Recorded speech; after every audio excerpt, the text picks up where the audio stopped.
Hello and welcome back to our Literature channel's UGC NET Literature Concept Series.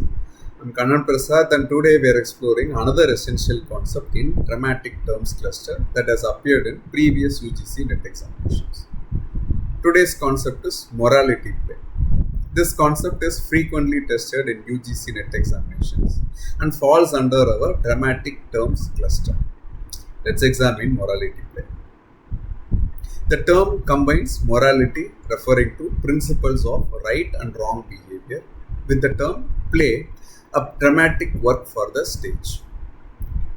Morality plays flourished primarily during the late medieval period, reaching their height of popularity in the 15th and early 16th centuries, though their influence extended into the early Renaissance.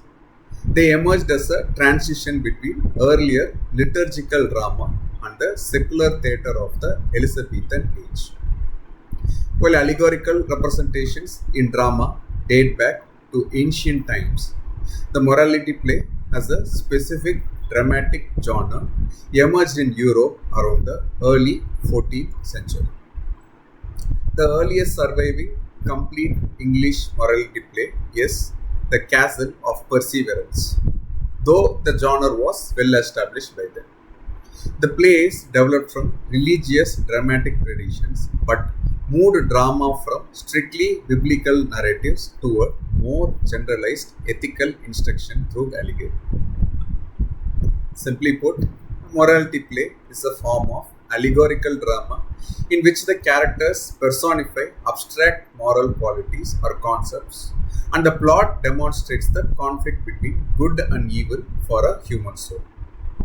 Key features of morality plays include characters who represent virtues, vices, or abstract concepts rather than individuals. A protagonist typically representing mankind or every man. A plot centered on moral choice, temptation, fall, and redemption. Didactic purpose teaching Christian moral lessons. Simple, direct allegorical structure making moral messages accessible to common audiences. Performance often by traveling players in public spaces or by community members. For UGC NET, remember that morality plays were crucial in the development of English drama, bridging the gap between religious mystery plays and secular Renaissance theatre, and influencing later dramatists like Marlowe and Shakespeare. Let's explore key examples of the development of morality plays. Every Man is perhaps the most famous morality play, focusing on the character Everyman who, summoned by death, must account for his life. When his companions, fellowship, kindred, and worldly goods abandon him, only good deeds accompanies him to judgment. The play's stark message about the transience of worldly attachments is captured in lines like, "Every man, I will go with thee and be thy guide. In thy most need to go by thy side." This demonstrates how morality plays used allegory to deliver clear spiritual instruction. Mankind depicts the temptation of its protagonist by voices like mischief, new guise, and nowadays, showing how mankind falls into sin before being reclaimed by mercy. Its mixing of moral seriousness with comic elements reflected the play's need to entertain while instructing audiences.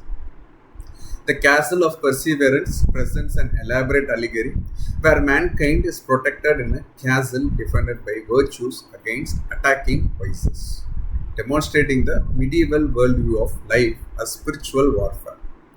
The play's scales, requiring multiple acting areas and elaborate stagings, show how ambitious these productions could be. John Skelton's Magnificence represents the evolution of the form moving toward political allegory, where the protagonist represents good governance rather than all humanity. This shows how the genre adapted to changing social contexts. The influence of morality plays extended into Elizabethan drama.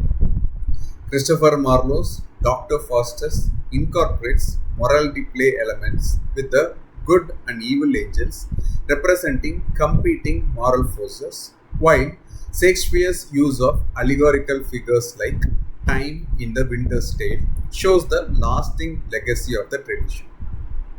Modern adaptations include Bertolt Brecht's The Good Person of Szechuan and Carol and Duffy's adaptation of Everyman, demonstrating how morality play's allegorical approach continues to provide a powerful framework for exploring ethical questions in contemporary theatre.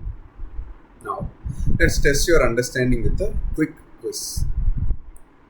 Which of the following best describes a morality play? Option A realistic drama depicting the psychological complexities of historical figures. Option B, an allegorical drama in which characters personify virtues and vices to teach moral lessons. Take a moment to think about it. You may pause the video if you want. And the answer is B. An allegorical drama in which characters personify virtues and vices to teach moral lessons precisely defines morality plays, capturing their allegorical nature and didactic purpose. Option A describes a psychological or historical drama which emphasizes individual character development and realistic portrayal, the opposite of the allegorical, universalized approach of morality plays with their abstract personification of moral qualities. Remember, a morality play is an allegorical, dramatic form where characters personify moral qualities as exemplified by works like Everyman and Mankind. For your UGC NET exam, be prepared to identify key characteristics of morality plays and understand their significance in the development of English drama. Questions shown in the video may or may not have been directly questioned in the UGC NET examination. I suggest and request that audience cross-verify the number of instances each term or concept appears. If there is an error, please check the description box for corrections. I may have made this inadvertent error in the past videos, so kindly accept my apologies in this regard. In our next video, we'll explore another important concept from our cluster. Thank you very much for watching Literary channel and giving your continued support. Please feel free to comment below on any queries you may have about the terms in the video. I'll see you in the next video. Happy learning.